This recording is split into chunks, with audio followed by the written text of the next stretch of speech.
나누겠습니다. 오늘 하나님의 말씀은 창세기 39장 1절에서 6절까지에 있는 말씀입니다. 창세기 39장 1절에서 6절까지에 있는 말씀, 제가 한 절, 여러분이 한 절 봉독하게 하겠습니다.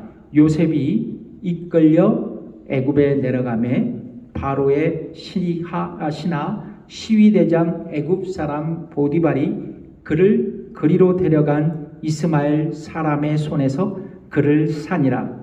여호와께서 요셉과 함께 하심으로 그가 형통한 자가 되어 그 주인 애굽 사람의 집에 있으니 그 주인이 여호와께서 그와 함께 하심을 보며 또 여호와께서 그의 범사에 형통케 하심을 보았더라. 요셉이 그 주인에게 은혜를 입어 섬김에 그가 요셉으로 가정 총무를 삼고 자기 소유를 다 그 손에 위임하니 그가 요셉에게 자기 집과 그 모든 소유물을 주관하게 한 때부터 여호와께서 요셉을 위하여 그 애굽 사람 집에 복을 내리심으로 여호와의 복이 그의 집과 밭에 있는 모든 소유에 미친지라. 다 같이 시작. 주인이 그 소유를 다 요셉의 손에 위임하고 자기 식료 외에는 간섭하지 아니하였더라. 요셉은 용모가 준수하고 아담하였더라. 아멘. 앉으십시오. 오늘 본문의 말씀으로 축복의 아이콘 요셉이라는 제목으로 여러분과 함께 은혜를 나누길 원합니다. 여러분, 사람들은 모두가 인생 역전을 꿈꾸고 살아갑니다. 이것은 모든 사람이 가지는 공통적인 욕구라고 할 수 있습니다. 그러니까 성공해서 흑수저 탈출을 꿈꾼다는 것이죠. 얼마 전 미주 한인사회에 또다시 로또의 열풍이 불었었습니다. 여러분 잘 아시죠? 메가 밀리언 복권 1등 당첨금이 무려 16억 달러입니다. 16억 불. 30년 상한으로 당첨금을 받게 되면 매년 4천만 달러 이상을 받는다 그래요. 와, 대단하죠. 그리고 일시불로 받으면 9억 400만 달러를 받게 됩니다. 근데 재밌는 거는 당첨 확률이 어느 정도 되냐면 3억 260만 분의 1입니다. 이 수치는 뭐냐면요, 거의 불가능한 확률이라는 거예요. 이런 당첨 확률에도 불구하고 로또를 구입하기 위해 수많은 서민들은 가스 스테이션이나 그로서리에 이렇게 줄을 섰습니다. 그렇다면 왜 사람들은 당첨이 불가능한 로또에 열광하고 있을까? 여러 가지로 이야기를 하겠죠. 사회적인 현상, 경제적인 현상, 문화적 현상 이런 거 얘기하겠지만 저는 이렇게 생각해요. 인생을 한 방에 바꾸겠다는 엉뚱한 정서가 있기 때문이 아닐까 생각합니다. 그렇습니다. 저는요, 성공은 그냥 저절로 우리에게 찾아오는 것이 아닙니다. 성공은 로또처럼 어느 날 갑자기 나에게 또한 우리에게 다가오는 것도 아니라는 것입니다. 성공은 준비하고 노력해서 얻어지는 그러한 정직한 결과물이라도 할 수 있습니다. 저는 아직도 우리 미주 사회가, 미국 사회가 비록 흑수저이지만 성실하게 일하고 노력하는 사람들에게 성공할 수 있는 기회를 제공하는 공정한 사회가 바로 미국 사회라는 것을 저는 믿고 있습니다. 여러분 동의하십니까? 네. 아직도 그런 희망이 남아있는 것 같습니다. 특별히 지나간 시대 우리에게 잘 알려진 리더십 학자가 있습니다. 바로 스티븐 코비입니다. 스티븐 코비. 그의 책 밀리언셀러가 됐죠. 성공하는 사람들의 7가지 습관이라는 책입니다. 그는 이 책에서 보통 사람이라면 그 보통 사람들이 성공하기 위해서 다음과 같은 7가지의 습관을 길러야 한다고 조언하고 있습니다. 뭐냐면 첫 번째는 자신의 삶을 주도하라. 그리고 두 번째는 끝을 생각하며 시작하라. 세 번째는 소중한 것부터 먼저 시작하라. 윈윈을 생각하라. 먼저 이해하고 다음에 이해시켜라. 시너지를 내라. 그리고 마지막에는 끊임없이 쇄신하라. 스티븐 코비는 이상 7가지의 내용을 성실하게 실천하고 개인적으로 습관화할 때 인생을 역전시킬 수 있는 성공하는 삶을 살 수 있다고 그는 이 책에서 주장하고 있습니다. 그런데 한 걸음 더 나아가 오늘 성경에 보면 인생 역전을 위해 성공적인 삶을 살아간 한 사람을 소개하고 있습니다. 그가 바로 요셉입니다. 우리는 그의 삶의 흔적을 통해 성공하는 삶을 배울 수 있습니다. 그래야 목사님 좀 오늘 이상하네요. 성공 주일 말씀에서 성공을 얘기하네요. 저는 말씀드리기 전 저는 기대가 있습니다. 여러분들은 주 안에서 성공한 사람이 되시기를 축복합니다. 왜 이렇게 말씀을 전하는지 여러분들에게 말씀을 올려드리겠습니다. 오늘 본문 창세기 39장 2절의 말씀을 읽어볼까요? 시작. 여호와께서 요셉과 함께 하심으로 그가 형통한 자가 되어 그 주인 애굽 사람의 집에 있으니. 그러니까 성경은 뭐라 그래요? 요셉이 어떤 사람이 되었다? 어떤 사람이 되었다? 형통한 사람. 좀 크게 하실래요? 어떤 사람이 되었다? 형통한 사람이 되었다. 그래서 형통한 사람이 되어 그 주인 애굽 사람 집에 있었다고 성경은 말씀하고 있습니다. 여기서 형통이란 단어에 우리가 주목해 볼 필요가 있습니다. 히브리어로 마칠리아우라는 단어입니다. 근데 그 의미는 뭐냐면 번영하게 하다, 그리고 성공하게 하다입니다. 그런데 영어 성경에 보면, 특별히 NASB 영어 성경에 보면 이 구절을 이렇게 번역했습니다. 어떻게 번역하느냐? 여러분 보실까요? 전에 보세요.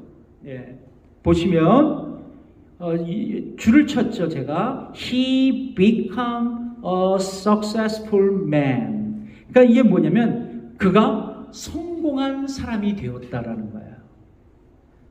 이 NASB는 미국 분들이 많이 사용하는 영어 성경책이거든요. 자, 그런데 여기서 뭐라고 번역하면 그가 성공한 사람이 되었다라고 번역하고 있습니다. 그러니까 요셉은 애굽의 시대장 보디발 집에서 성공한 사람이 되었다고 성경은 말씀하고 있는 거예요. 형통한 사람이 되었다고 말씀하고 있는 겁니다.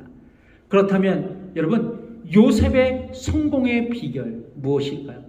그가 형통한 이유 무엇일까요? 저는 여러분에게 한 가지만 오늘 집중적으로 하겠습니다. 오늘 보면 여러 가지가 있지만 딱 한 가지 집중하겠습니다. 그것은 바로 요셉에게 하나님께서 함께 하셨기 때문입니다. 요셉이 성공한 그 요인, 하나님이 그와 함께 하셨다.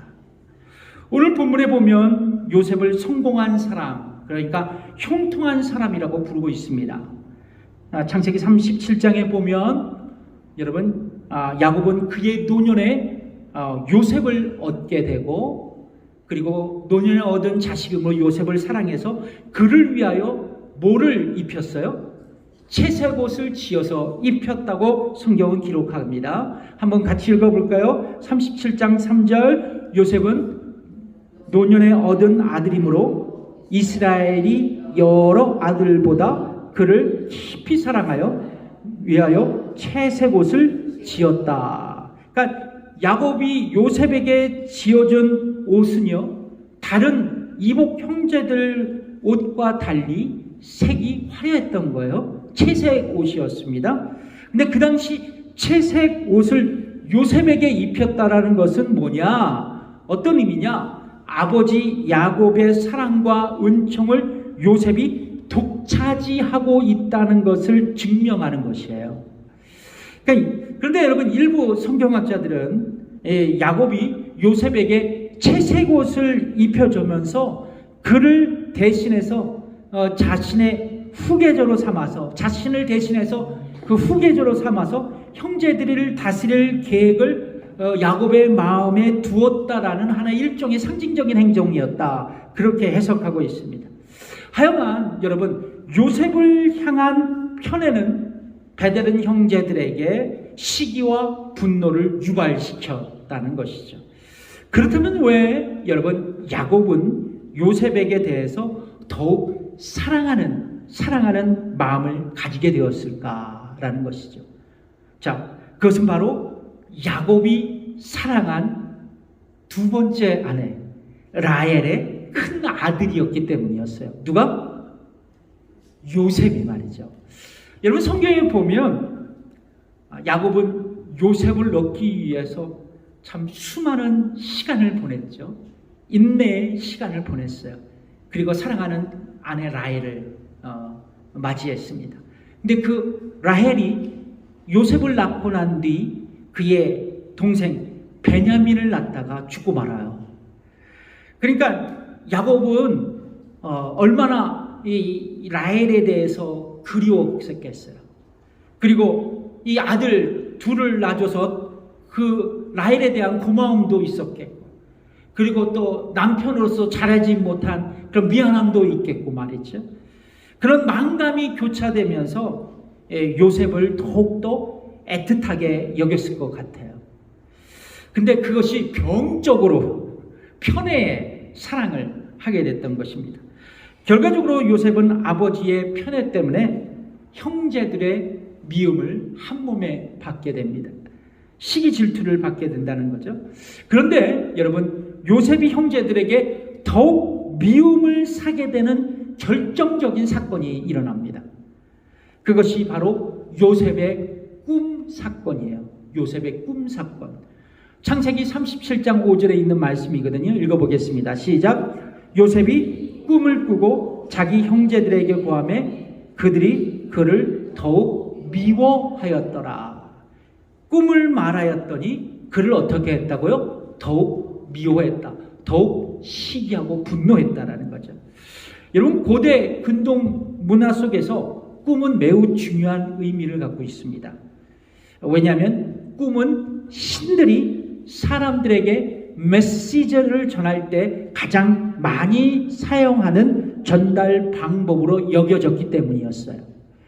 그러니까 요셉은 꿈을 꾸자마자 그의 아버지와 배다른 형제들에게 그가 꾼 꿈을 말하죠. 첫 번째 꿈은 뭐예요? 형제들의 곡식단이 요셉의 곡식단에게 절하는 꿈이었습니다. 그리고 두 번째 꿈은 해와 달과 11개의 별이 이제 요셉을 향해서 절하는 꿈이었습니다. 그런데 이 두 가지 꿈의 해석은 뭐냐면 야곱의 온 집안이 요셉을 섬기게 될 것이라는 그 예언을 뜻하는 꿈이었다라는 거죠. 이 꿈을 들었던 아버지 야곱은 혹시나 이 꿈을 통해서 이 꿈을 말함으로써 가족의 위계 질서가 무너질 것에 대한 부담감은 있었어요. 하지만 야곱은요, 자기 아들 요셉의 말을 마음에 두었다고 성경에 기록되어 있습니다. 그러니까 요셉의 그 꿈 내용을 마음에 두었다고 말이죠. 왜냐하면 야곱은 요셉이 꾼 꿈이 소위 개꿈이 아니라 하나님께서 앞으로 될 일을 미리 요셉에게 꿈으로 계시하셨다라는 사실을 직감했기 때문이었어요. 그러나 이제 아버지 야곱과 달리 배다른 형제들은 요셉과의 관계가 더욱 악화되기 시작했습니다. 그리고 더욱 미워하고 시기하는 결정적인 계기가 요셉의 꿈 사건이었어요. 그리고 이 꿈 이야기를 들었던 형제들의 반응을 한번 들어보실까요? 형제들이 요셉에게 어떻게 얘기했나? 창세기 37장 8절에 있는 말씀입니다. 읽어볼게요. 시작. 그 형들이 그에게 이르되 내가 참으로 우리의 왕이 되겠느냐? 참으로 우리를 다스리게 되겠느냐 하고, 자, 이 말을 한 다음 이제 살해할 목적으로 그의 동생 요셉을 베드라는 형님들이 구덩이에 처박아 놓게 됩니다. 구덩이에 던져버려요. 37장 20절의 말씀이죠. 읽어보겠습니다. 시작. 자, 그를 죽여 한 구덩이에 던지고 우리가 말하기를 악한 짐승이 그를 잡아먹었다 하자.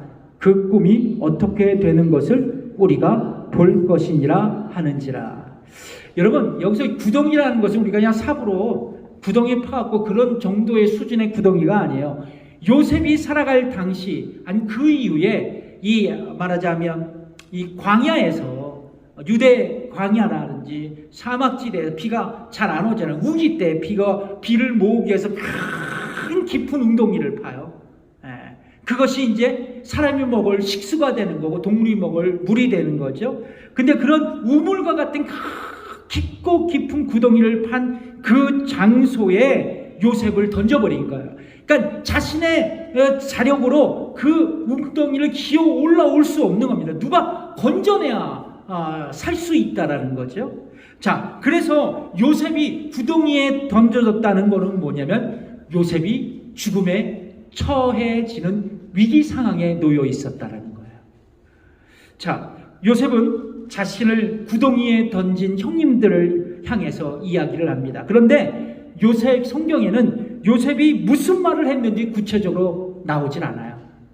기록되지 않는데, 근데 창세기 42장 21절에 보면 요셉의 형제들이 과거 구덩이에 던져놓은 자기 이복 동생을 집어 던졌을 때 그때를 회고하면서 이렇게 그 형제들이 고백하는 구절이 나오더라고요. 아직 같이 읽어보겠습니다. 시작. 그들이 서로 말하되 우리가 아우의 일로 인하여 범죄하였도다. 그가 우리에게 애걸할 때에 그 마음의 괴로움을 보고도 듣지 아니하였으므로 이 괴로움이 우리에게 임하도다. 그러니까 요셉은 자기의 이복 형제들에게 어떻게 했다고 추측할 수 있어요? 살려주세요, 살려주세요, 애걸했다라는 것이죠. 바로 그때 요셉이 던져진 구덩이 곁에 누가 지나가게 돼요? 누가 지나가게 됩니까? 바로 이스마엘 족속이 지나갑니다. 성경은 그들이 약대를 몰고 향유와 모략과 향품을 싣고 애굽으로 가던 중이라고 말씀하고 있어요. 바로 그들은 이스마엘 족속 출신의 상인들이었습니다. 소위 우리가 잘 알고 있는 아라비아 상인들. 그때도 아라비아 상인들이 있었어요. 자, 그리고 요셉은 천신만고 끝에 이복 형제들에 의해서 이스마엘 족속의 대상들에게 은 20개로 팔려집니다. 노예로 팔아버리게 된 것이죠. 그리고 요셉은 이 아라비아 상인들에 의해서 어디로 팔려갑니까?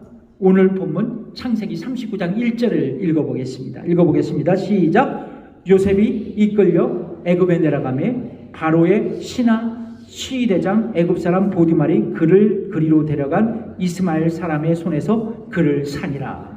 요셉은 애굽의 왕 친위 대장, 그러니까 경호 대장이었던 보디발의 집에 노예로 팔려가게 됩니다. 네, 시간이 지났습니다.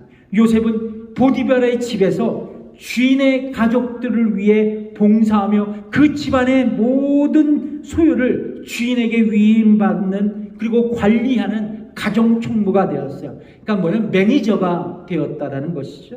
오늘 본문 창세기 39장 4절 읽어보겠습니다. 시작. 요셉이 그 주인에게 은혜를 입어 섬김에 그가 요셉으로 가정 총무를 삼고 자기 소유를 다 그 손에 위임하니.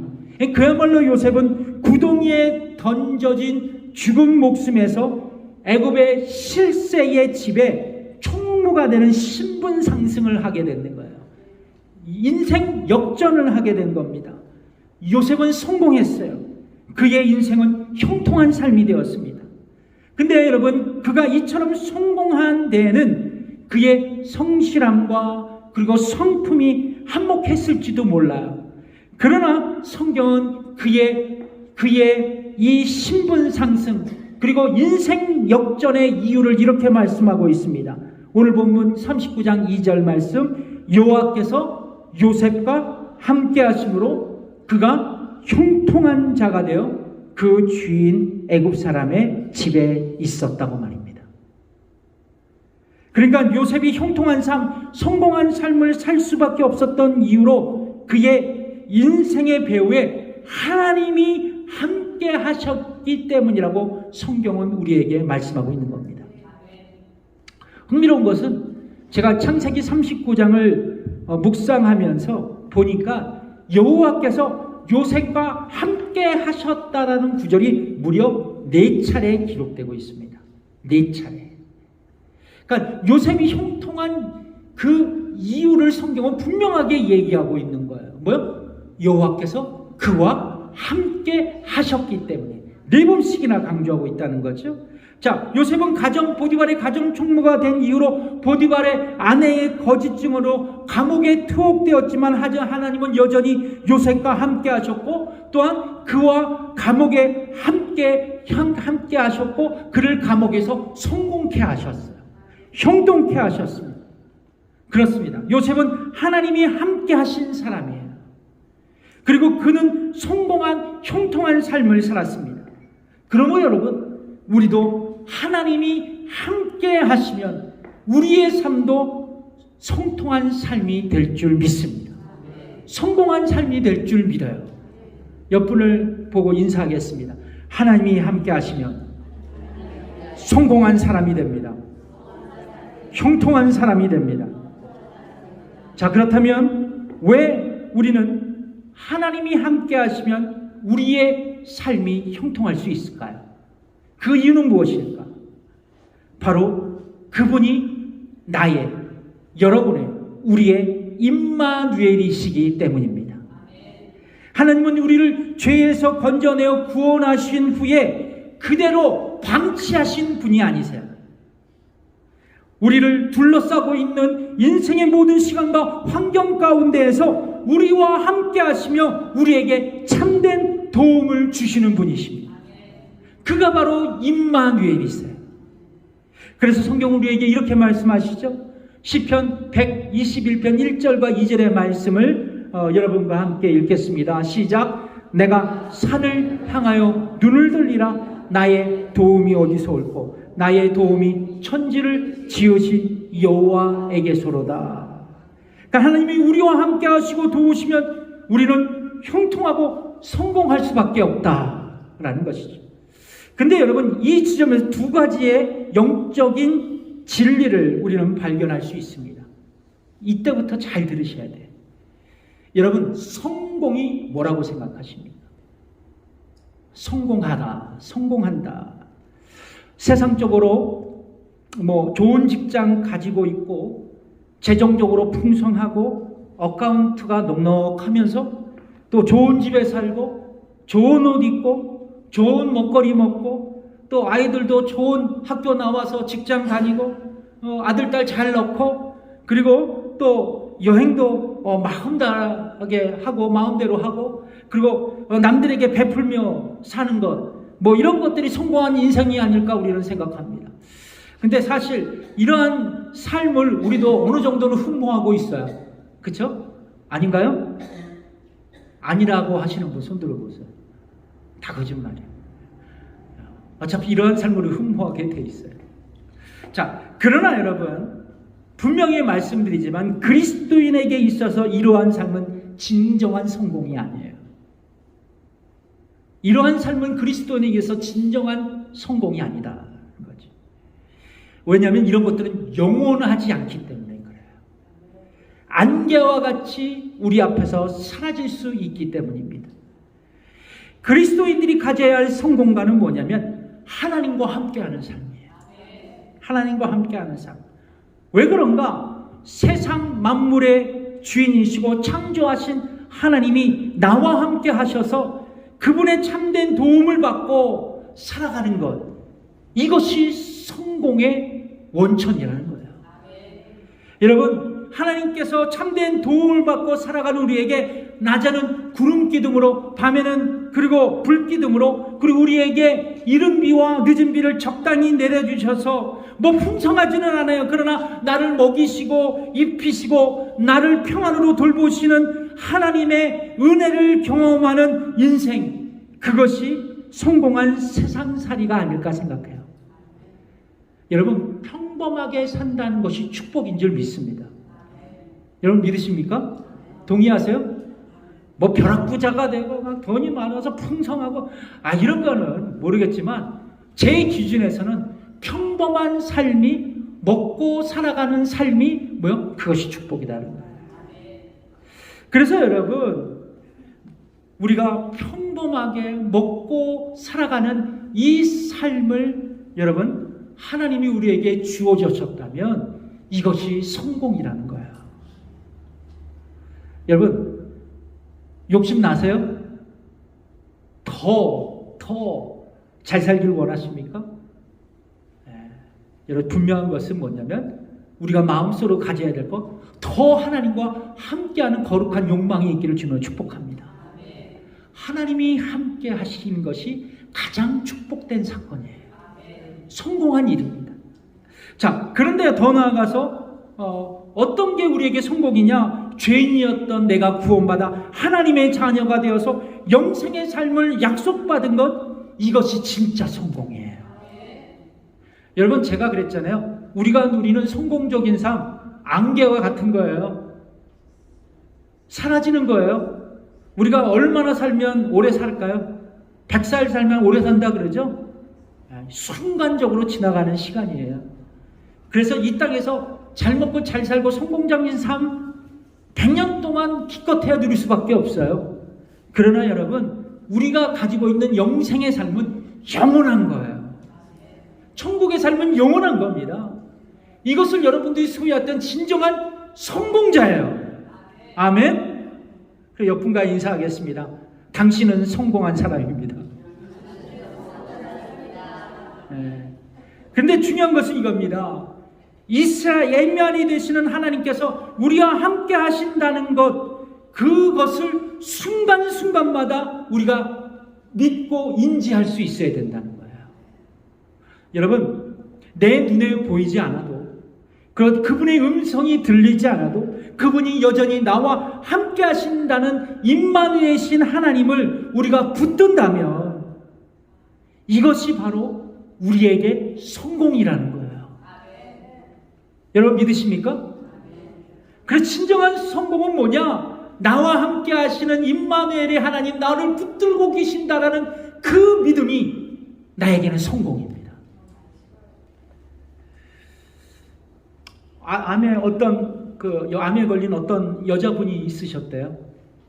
근데 암 치료를 위해서 몇 달간 병원에서 누워 있었습니다. 그런데 어느 날 누워 있는 그 병원 창밖으로 옆에 학교에서 운동회가 하는 것이 이렇게 보게 됐어요. 강원의 도움으로 이제 이 여인이 휠체어를 타고 운동장에 갔습니다. 그리고 운동회를 이렇게 보는데 장애를 갖고 있는 아이들이 운동회였어요. 그러니까 장애를 갖고 있는 아이들이 운동회를 하고 있는 거예요. 근데 아주 감동적인 장면을 이 여인이 목격하게 됩니다. 자기와 나이가 좀 비슷한 여자분인데 갑자기 경기를 지켜보다가 한 여인이 핸드백을 든 채로 막 운동장에 막 뛰어나가는 거예요. 근데 보니까 한 운동장에서 뛰던 여자아이가 쓰러진 거예요. 넘어져 있었습니다. 그 여자 엄마겠죠. 이 엄마가 아이를 일으키고 엄마도 그 아이와 함께 트랙을 달리기 시작했습니다. 아이가 잘 뛰지를 못해요. 다리에 장애가 있었기 때문이죠. 자, 그리고 이 엄마가 이 아이에게 소리칩니다. 이름이 영화예요. 영화야, 멈추면 안 돼. 달려야 해. 포기하지 마. 그러자 그 딸은, 그 소녀는 열심히 뛰다가도 넘어지고 또 일어나고 넘어지고 또 일어나고 그렇게 반복해서 트랙을 달렸습니다. 그러니까 이 아이에게 우승할 가능성은 없어 보였어요. 근데 아이의 엄마는 딸이 이 트랙을 완주할 수 있도록 계속 같이 뛰면서 격려했습니다. 엄마는 계속해서 아이를 격려하며 함께 운동장을 막 달렸어요. 그런데 엄마와 함께 달리던 아이에게 순간적인 변화가 일어났습니다. 어떤 변화냐면 자세가 바르게 되고, 그리고 균형 감각이 딱 잡고, 그리고 제대로 막 달리기 시작합니다. 엄마의 그 격려를 듣고 말이죠. 마침내 이 소녀는 엄마와 함께 결승전을 통과했어요. 그 후에 아이가 쓰러지듯이 엄마의 품에 안기게 됐습니다. 이 모습을 이 암에 걸린 여인이 보게 된 거예요. 그리고 가슴이 뭉클해서 병원으로 왔습니다. 그리고 자기에게 하나밖에 없는 아들에게 손편지를 써요. 이 편지의 내용이 이렇습니다. 사랑하는 아들아, 상황은 다르지만 지금까지 나도 너와 함께 달리며 너를 응원하는 인생을 살아왔단다. 하지만 사랑하는 아들아, 이제 엄마는 장애인이 되었단다. 이제는 내 곁에서 달리지 못해. 그냥 너의 경기를 관전하는 구경꾼이 되었단다. 그래도 아무래도 오래 살지 못할 것 같아. 그러나 아들아, 그때 엄마의 모습이 보이지 않아도, 엄마의 목소리가 들리지 않아도 엄마가 여전히 너와 곁에 너와 함께 달리고 있다는 모습을 상상하며 엄마의 목소리를 들었으면 한다. 달려라, 나의 소중한 아들아. 일어나라, 포기하지 말고 달려가라. 나는 여전히 그렇게 너를 천국에서라도 응원하고 있을 것이란다. 그리고 엄마의 힘이 미치지 못하고 내 자신의 힘도 다하여 내가 쓰러지고 넘어지면 그때 엄마는 하늘나라에서 틀림없이 너를 위해 이렇게 기도할 것이란다. 예수님, 이 세상 끝까지 우리와 함께 하시겠다고 약속하셨죠? 그럼 예수님, 내 아들을 지금 일으켜 주십시오. 그리고 예수님과 함께 달려가게 해 주십시오. 그리고 그때 너는 너와 함께하는 그 예수님을 의지하고 변함없는 엄마의 기도를 생각해서 너는 너의 인생의 경주를 완주하리라 믿는다. 아들아, 일어나서 포기하지 말고 달려가라. 나와 함께 하시는, 너와 함께 하시는 임마누엘의 예수님이 함께 달려갈 것이다. 임마누엘 화이팅! 사랑하는 엄마가 이런 글을 썼습니다. 이런 참 감동적인 엄마의 편지 아닙니까? 사랑하는 임마누엘 교회 성도 여러분, 우리는 요셉과 동일한 역경은 아니지만 다양한 어려운 환경 속에서 인생을 경주하고 있습니다. 그렇다면 여러분, 포기하지 마십시오. 좌절하지 마십시오. 도리어 일어서십시오. 왜냐하면 하나님이 우리와 함께 하실 것을 믿기 때문입니다. 하나님이 여러분과 함께 하실 줄 믿습니다. 임마누엘 하나님께서 여러분의 가정과 자녀와 삶과 우리 교회 가운데 역사하실 줄 믿습니다.